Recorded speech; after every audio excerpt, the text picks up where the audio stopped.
Welcome to எம்எல்எக்ஸ்மி maths. இன்றைக்கி நம்ம பார்க்க போகிறது டிஸ்க்ரீட் மேத்தமெட்டிக்ஸில் காம்பினேட்டோரிக்ஸ்ன்ற சாப்டர்லேருந்து ஒரு question. Prove by using mathematical induction method 6 power n plus 2 plus 7 power 2n plus 1 is divisible by 43 and n is greater than or equal to 1. இதோட solution பார்ப்போமா? Mathematical இண்டக்ஷனில் என்ன பண்ணணும்? முதல்ல கொடுத்துருக்க ஸ்டேட்மெண்ட்டை P of n எழுதணும். So let P of n is equal to 6 power n plus 2 plus 7 power 2n plus 1 is divisible by 43. equation 1 எடுத்துடலாமா? அடுத்து step 1 என்ன பண்ணணும்? n இருக்க இடத்துல 1 போடணும். put n equal to 1 in equation 1. அப்போ P of 1 என்ன வரும்? 6 power n plus 2 வந்து 1 plus 2னு வரும். plus 7 power 2 into nக்கு பதிலாக 1 plus 1 is divisible by 43ன்றதை prove பண்ணணும். So 6 cube plus 7 square plus 1 வந்து 7 cube. இதோட ஆன்சர் 216.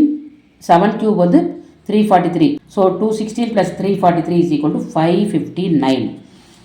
இந்த 559 divisible by 43 ஆன்னு செக் பண்ணோன்னா எக்ஸாக்ட்லி 13 டைம்ஸ் போகுது. ஸோ 559 பர்ஃபெக்ட்லி divisible by 43ன்றதுனால என்ன அர்த்தம்? P of 1 is true. அதாவது this answer is divisible by 43. So P of 1 is true. So நம்மளுடைய ஃபஸ்ட்டு ஸ்டெப்பை முடிச்சாச்சு. அடுத்து செகண்ட் ஸ்டெப் என்ன பண்ண போகிறோம்? Assumption step. Step 2, assume that P of k is true for all values of n. P of k வேணும்னா என்ன பண்ணணும்? put n equal to k in equation 1. அப்போ P of k என்ன வரும்னா 6 power n plus 2 வந்து k plus 2னு மாறிடும். plus 7 power 2n plus 1 வந்து 2k plus 1னு மாறிடும். is divisible by 43. that is இந்த டேர்ம் இருக்குல்ல, இது divisible by 43னா என்ன அர்த்தம்? that is equal to some 43 lambdaன்னு வரும். புரியுதாமா? 43 times some multiple. lambda வந்து ஒரு இன்டீஜர். இதை equation 2ன்னு எடுத்திருக்கேன்.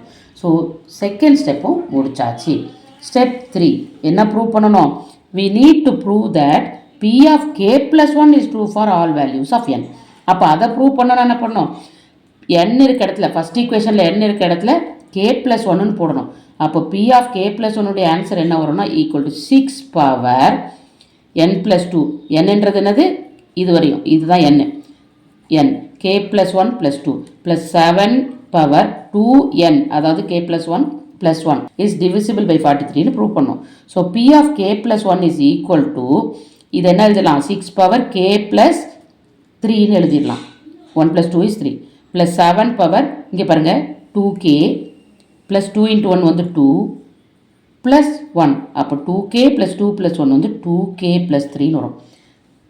is divisible by 43ன்றதை ப்ரூவ் பண்ணோம். ப்ரூவ் பண்ணலாமா? ஸோ ப்ரூவ் பண்ணுறதுக்கு நம்ம LHS எடுத்தாச்சு. P of k plus 1. P of k plus 1ஓட ஆன்சர் என்ன? லாஸ்ட் ஸ்டெப்லேருந்து எழுதிக்கலாம். Is equal to 6 power k plus 3 plus 7 power 2k plus 3. இப்போது இந்த டேர்ம் வந்து divisible by 43ன்னு நம்ம ப்ரூவ் பண்ணணும். ஸோ இதை எப்படி பண்ண போகிறோம்? நமக்கு தெரியும் P of kல 6 power k plus 2 இருக்குன்னு. ஸோ 6 power k plus 2 அது கூட இன்னொரு 6 power 1 போட்டால் தான் 6 power k plus 3ன்னு வரும். ப்ளஸ் இதோட மீனிங் என்னம்மா? 7 power 2k into 7 power 3. கரெக்டாக? அப்போ தான் 7 power 2k plus 3ன்னு வரும். இது அப்படியே வச்சுருக்கேன். இங்கே 7 power 2k into 7 squared into 7ன்னு போடலாம். இந்த 7 cube எப்படி எழுதியிருக்கேன்? 7 square into 7. ஸோ இதையும் மாற்றலை, அப்படியே வச்சுருக்கேன். இப்போ இதை வந்து அந்த P of kல இருக்க மாதிரியே கொண்டு வராங்க. 7 power 2k plus 1 இதையும் கம்பைன் பண்ணி அப்படி கொண்டு வந்துடலாம். இந்த 7 ஸ்கொயர் வந்து 49. நமக்கு வந்து divisibility by 43 தான் வேணும், 49 தேவை கிடையாது. ஸோ அந்த 49ஐ 43 plus 6ன்னு எழுதியிருக்கேன். வேறு எந்த சேஞ்சும் கொடுக்கல. இந்த 6ஐ ஃப்ரண்ட்டில் வச்சுருக்கேன். 6 into 6 power k plus 2 plus இதை இந்த மல்டிப்ளை பண்ணலாமா? 43 into 7 power 2k plus 1 plus 6 into 7 power 2k plus 1. இந்த ரெண்டு டேர்மையும் எடுத்துக்கோங்க. இந்த ரெண்டு டேர்மில் நமக்கு 6 காமனாக இருக்குது. கரெக்டாக? ஃபஸ்ட் அந்த லாஸ்ட் டேர்மில் 6ஐ வெளியே எடுத்துட்டோம்னா மீதி என்ன இருக்குது? 6 power k plus 2 இருக்குது ப்ளஸ் 7 power 2k plus 1 இங்கே இருக்குது. மீதி என்ன டேர்ம் இருக்குது? இது அப்படியே வச்சுக்கலாம். ஏன்னா இது 43ஆல் டிவிசிபிள் ஆகும்னு நமக்கே தெரியும். 43 டைம்ஸ் சம் வேல்யூ, அது divisible by 43 நமக்கு தெரியும். இப்போ இதை divisible by 43ன்னு ப்ரூவ் பண்ணணும். உங்களுக்கு வந்து P of k இருக்கு இல்லையா? P of k is divisible by 43ன்னு அசியூம் பண்ணியிருக்கோம். அந்த P of kல நமக்கு இந்த ஆன்சர் தான் இருக்கும். அதாவது ஈக்குவேஷன் 2 எடுத்து பார்த்தீங்கன்னா this is divisible by 43ன்னு தான் நம்ம அசியூம் பண்ணியிருக்கோம். அந்த ஆன்சர் இது. அப்போ இது divisible by 43னா 6 times that answer divisible by 43. இங்கே பார்த்தீங்கன்னா 43 times இருக்கிறதுனால இந்த டேர்மும் divisible by 43. So first term divisible by 43 and second term divisible by 43. So இது என்ன பண்ணலாம் 6 into இது 43 divisible ஆகுதுன்னு அர்த்தம் 43 times some lambda. Last time assume பண்ண மாதிரி some multiple. Lambda is some integer. Lambda belongs to integer. சரியா?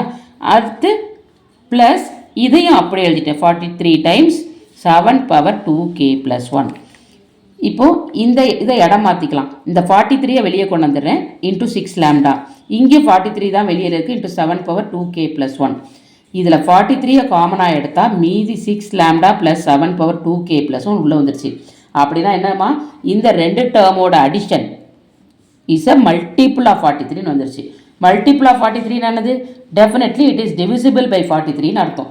Since it is a multiple of 43, it is perfectly divisible by 43. அப்படின்னா என்னமா அர்த்தம்? Therefore, P of k plus 1 is divisible by 43 அர்த்தம். அதாவது P of k plus 1 trueன்றது அர்த்தம். So, by the principle of mathematical induction, P of n is true for all n greater than or equal to 1. புரியுதாமா? அவ்வளோதான் இந்த சம்மோட answer. Thank you.